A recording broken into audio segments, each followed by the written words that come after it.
Hi everybody. So I'm going to start a quilt along.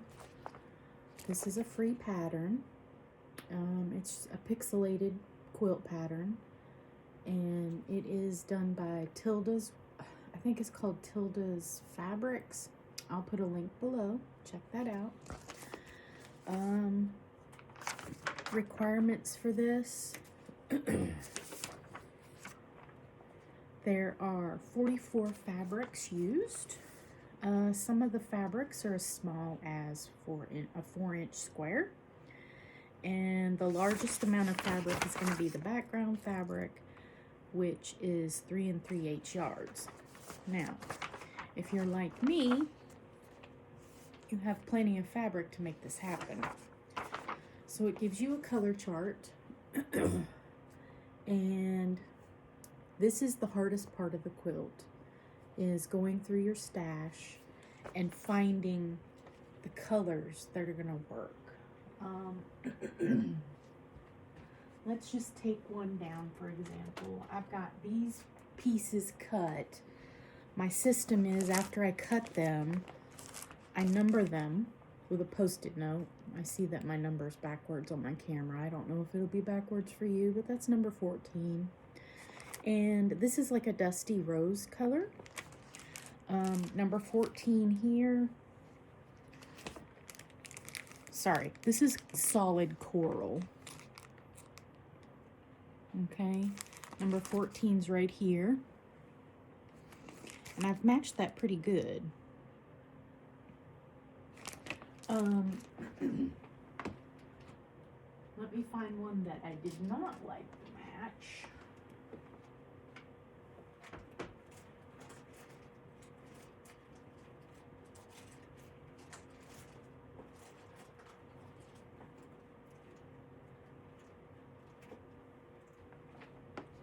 Okay. Number 19.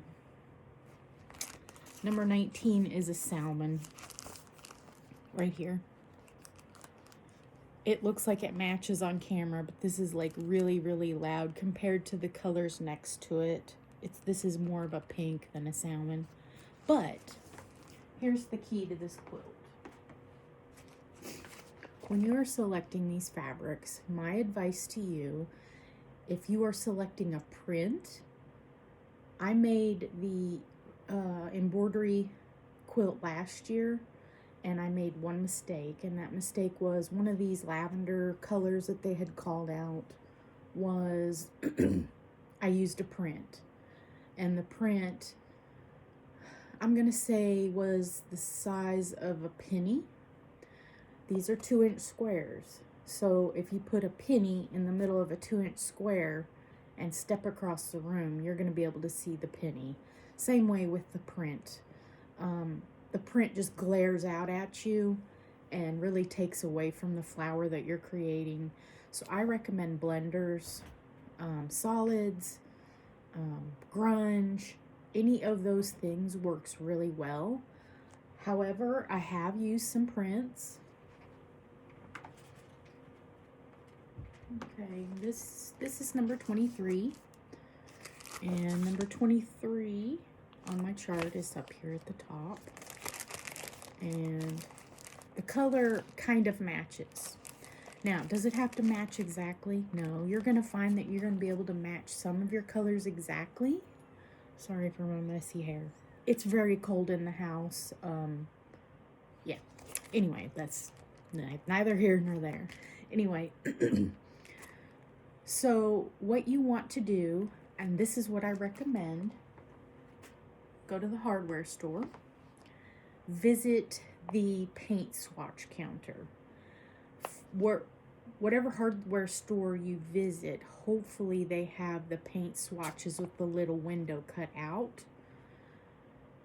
Take this with you, print this out, take it with you. Select your colors select your paint swatches using this by using the window. It's a whole lot easier to gauge the color of your fabric by having a swatch that's this big instead of a little bitty square like this.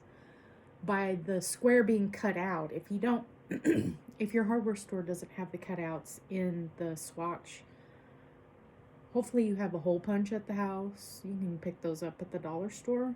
Punch a hole in it. You'll be able to lay it over your swatches. And you can also grab every color you want off that paint swatch counter at the hardware store. Don't feel guilty. They're there for you. Take one of every color. If you can't make up your mind which one matches close enough, take them all. Bring them home. Punch a hole in them. Match it up perfectly. Then select your fabrics using your paint swatch instead of one of these little bitty squares. It's very, very hard to do, and you're gonna find that there's several of these colors that are very close together. Let's see. Okay, these two colors right here. They are just maybe 2 shades darker from one another. This fabric, I used to have a bunch of it, but I finally used it up. I'm going to call this mauve. They're calling this solid rosewood. You can also buy the fabric bundles, I think, from Tilda's World or Tilda's Fabrics. I'll put that link below too. And it'll be kitted up. There's, I think, 10 sisters will kit this up for you. Anyway, selecting your fabrics. Try and pick colors that match these. You can go a shade up or down, but if you go a shade up or down, make sure in the same colorway of your greens. Well, it doesn't matter what color, but let's just pick green. Let's say I've got a shade lighter than this. Well, then that means if I've got a shade lighter than this one will be a little bit more tricky. Make sure when you pick your greens, they have contrast to one another and that they are close to the color. So let me find a print, another print.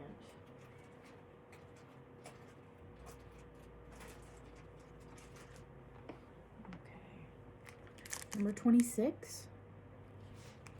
This is the one that's probably the most off for me. 26 is this one. I had the perfect fabric for it, but I did not have enough. So after you get all your fabrics selected, I'm going through and I'm starching, pressing, and cutting. Your cutting instructions, here's the grid.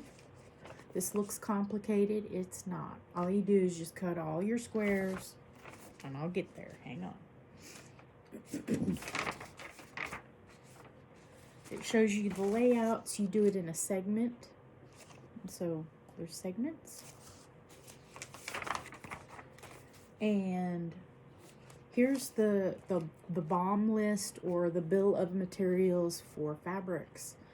And your biggest one that you're gonna have to cut the most squares, you would think, is fabric 1, which is the background. Which, by the way, I have advice on that. But let's talk about that. So it says 1,194 squares. If you look at the pattern here, I am probably just gonna go 2, 4, 6, 8, 10. So I'm going to go a 10-inch strip and I'm going to lay it over that and iron that on. That's probably how I'm going to do. And then I'll probably do some blocks and bars to fill that in because that's a lot of background space. So I'm not going to cut all 1,194 squares. Let's see. The smallest number of 2-inch squares used is 3. That's also another key thing where if you are selecting your fabrics by the color swatches and one of the fabrics is not going to be that great, look to see how many times it's repeated in the pattern, and that will help you select, okay, I might be able to get away with this because it's only used 4 times. It's not going to have that great of an impact. So keep that in mind. So the background fabric that they are selecting is the blue, which is beautiful. I do have blue, but my blue is a little bit darker than this. So on this pattern, the last one I did was a navy blue background on the pattern, and I selected like a seafoam green. What I recommend is if you're not sure, you don't have this color blue, but you do have black, let's say. Black would look wonderful with this. Don't be afraid of color. This is my advice. The flowers are the main focal point of this, and most of the flowers are of the warm color family. So what you may want to think about is going on the cool side for your background. What does that mean? That means your cool colors. Plum, navy, black. Well, black's kind of a neutral. You could go white. White's a neutral. Lavender, tangerine. I don't recommend tangerine because of all the orange in this. I don't recommend that. I do have some of that, and I thought, oh, maybe I'm going to do that. No, I think you need to stay in the cool colorway so that you don't take away from the actual pattern. So you might be able to get away with a dark green, but definitely blues, purples. I don't know, green. You got to be careful because there's green in here that needs to be seen. So just be careful with it. I'm going to go with lavender, which is about this color. I thought it would look really good. I guess we'll find out. This also requires, it doesn't require, but it's a whole lot easier. So when you sew these squares together, I feel like the weatherman doing this. I'm not paid, so I'm not getting paid by the weatherman, how the weatherman gets paid. Boy, I would like that. So, the idea of this is to use grid interfacing. Let me get my interfacing.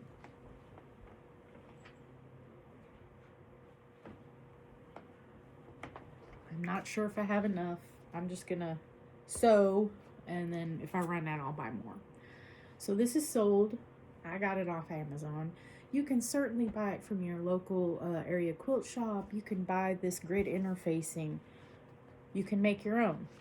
Up to you. The advantage of this is, you know how when you chain sew all of your pieces together, sometimes it gets out of order.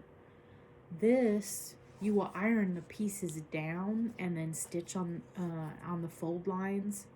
You're not going to have anything fall out of order, and this quilt will go together without any mistakes. I say that the last time I made mistakes. I accidentally left two fabrics, two squares, and didn't know it, and ironed it down, and it looked good, started sewing it, and I had a square fall off, and I'm like, I didn't see where that came from. Not really a mistake, but it could have been. I could have ended up accidentally sewing that in a seam that it had scooted or something. That could be a mistake. So, grid interfacing. There's many perks to this. I will probably be doing a video on that in the coming week. I don't know how much this costs now. I will put a link to this below from Amazon. This is way cheaper than buying the 2-inch grid. This is a 1-inch grid. You will iron out all your squares just by following the pattern.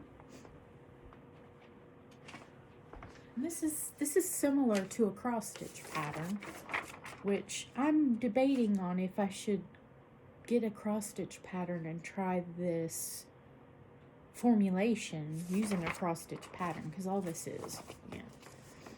So you're just basically gonna use the numbers. Let me see, come in closer. There's numbers on here. You're gonna use your number assignments on your swatches. I've used sticky notes to keep track of mine. I know people can use paper plates. As you're cutting them out, you can lay your squares on a paper plate and number the plate. I find that because things happen in my house, because I have little ones, that's probably not the best course of action for me. I can get this up off my work surface, and it can be protected from hands, from spills, from whatever they are doing that they shouldn't be doing. So I'm protecting my work and my time by doing it like this. Those are just Ziploc snack bags with a sticky note in them. Whenever I go to start setting them in the grid, I will put all of these in a box numerically, kind of like a Rolodex system.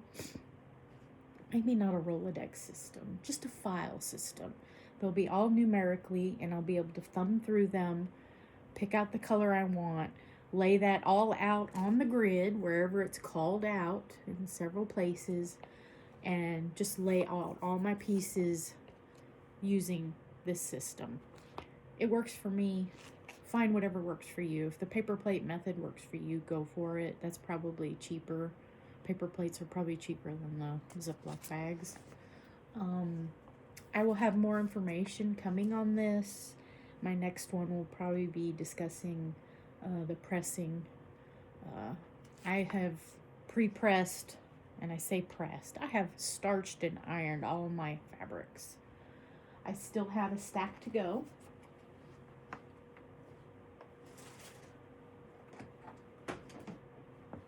I'm 2/3 of the way done. Okay, so here's a print. I'm not sure if I'm going to stick with this print. I picked that out. Got that one.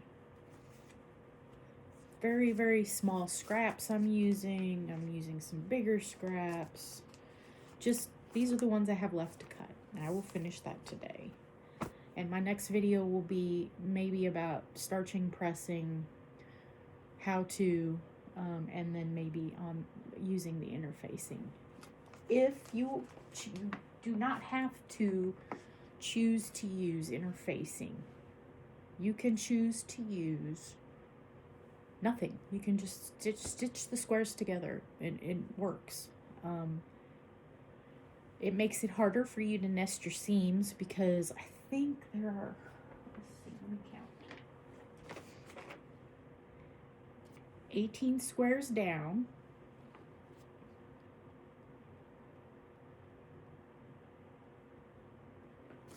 $14 squares across. 18 down, 14 across. It is a lot of opportunity for you to get something mixed up. And some of this, it may not even matter. You may get it together and it's not going to matter. And you are the boss of your own quilt, so you will decide what works for you, obviously. Let's see, is there anything else?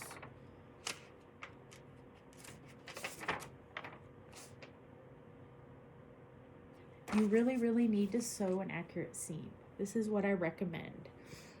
Since you are sewing all of these together, and there are so many rows and columns on this quilt, get your seam accurate. For those of you who have a fancy smancy machine, I do not, but if you do, lucky you. Have you ever measured? This is what I recommend. I recommend taking 2 scraps of fabric, 2 inches square. Obviously, if you sew them together, you're going to lose 1/2 inch. 1/4 inch on one square, 1/4 inch on another. Sew those 2 squares together. Press them open. See what you got. You should not have anything but 3.5 inches. Is that right? Yes, 3.5 inches. If it is a scant more, you need to adjust your seam allowance because that affects everything as you go. And for whatever reason, sometimes when I sew on one day, the next day I go to my machine, it might be off just a little bit, and it makes a difference whenever you put the whole thing together. Let's see. So here's an example.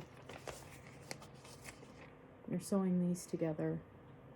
And that is a lot about, if I do everything askant and it's off, whenever I go to join it with the other panels, and I mean, we all are going to sleep and several times before we get this quilt finished. We may make another project in the middle because, you know, squirrels happen. When you go to do this section of it where you put the sections together, you're going to have a problem putting it together. I know I'm forgetting to say something. Why use interfacing? Many reasons. I will go over that in the next video. The prime reason you would use this, you're cutting. So as a quilter early on in my quilting career, I never ever could get my blocks to come out the right size. And what I learned was I was cutting my pieces wrong.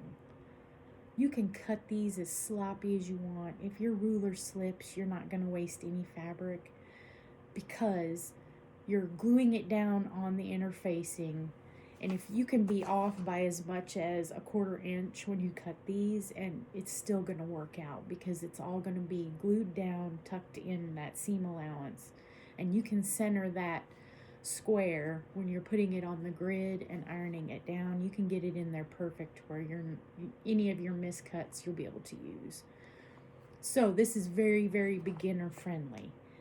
The hardest part of this whole quilt is the part of getting the colors right. If you are not any good at color, I recommend taking this to your local area quilt shop and using this there, asking for help. I know for a fact that my quilt shop has a spot in there where they have a skylight. Make sure you use natural light. If you ask them, hey, can I go outside and verify that my stuff matches this? They're probably gonna say, yeah, go ahead and take it outside. Fluorescent light or lighting in general, you can have a yellow hue, you can have a blue hue, you can have a green hue.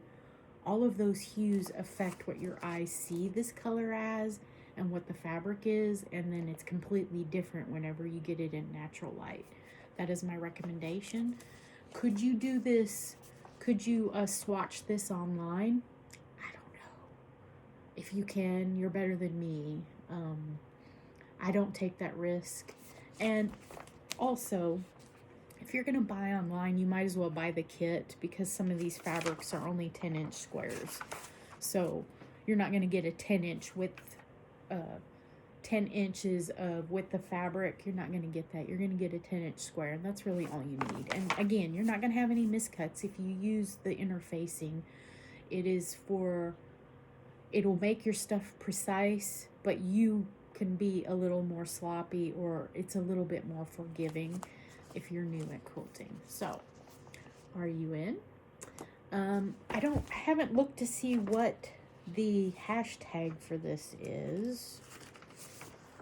It doesn't say anywhere in here, and I have not seen it on social media. It's only been out there this month, and of course, this is a lot of work. The work in this is not sewing it together if you use the interfacing. The work in this is selecting the fabrics, ironing, cutting. That's the work in this. Once you get that done, this will go after you get those steps done, this will go together in about 2 weekends. Yes, it goes together that fast. You think, oh my gosh. I have not added up the amount of squares. I'll do that, and I'll put it right here. The amount of squares, that would be interesting to know. I always like to count the the pieces, because I really feel accomplished when I can say, hey, this quilt had 5,675 pieces. Why am I like that? I don't know. If you have any questions on this, ask me in the comments below. I'll probably put a few shorts of this out. I don't know. That probably won't be any content. That'll just be trying to get people in that may not know about this. If you and your friends are interested in doing this quilt, please share this on social media, because I don't think anybody else is doing this. And these tips are going to help you use your stash. So it's going to save you money for other things. Let's just say it's going to save you money for maybe another project. Because most of us have this. I went through all of these fabrics and I had to go buy two. One, I went down to my mom's house and shopped her stash, so that meant I had to buy one fabric. I think I only needed a third of a yard, so I have less than $10 wrapped up in this project right now. Technically, I didn't go spend any money. I just shopped the stash. Let's see what else. You will be amazed at how the pixelated quilt, even if your colors are a little bit off, how beautiful it will be. I will probably also be binding. I haven't put the binding on the one from last year yet. I made a boo-boo. I will do a video on that. I was trimming off the batting, getting ready to take it to a demo I was doing. I was doing a class kind of, and I was trying to trim off my edges because I didn't have time to bind it. And as I was cutting, I cut into the grid, and I cut about that far into a square. And so I've been debating how I'm going to fix that. It's percolated long enough. I have figured it out, and I will give that tip in an upcoming video as well. But please share on social media, and check back often. I will create a new playlist and put all of these videos that I'm making for the make of this quilt in the embroidery flower vase. I don't know what it's going to be called, but I will link that below as well. And that way, as it progresses, if you're working on another project but you really want to work this one, you can just bookmark the playlist and then go in at any time and pick up and make the quilt where I have everything consecutive. Now, timeline. How quickly am I going to roll out videos? I don't know. Life gets in the way. I work a 40-hour work week. I have a 10-hour commute for the week, an hour there and an hour back. So my days are for house duties, for cooking and that kind of stuff. So if I can sneak stuff in there, I do. I'm not going to commit to a timeline. So just keep coming back.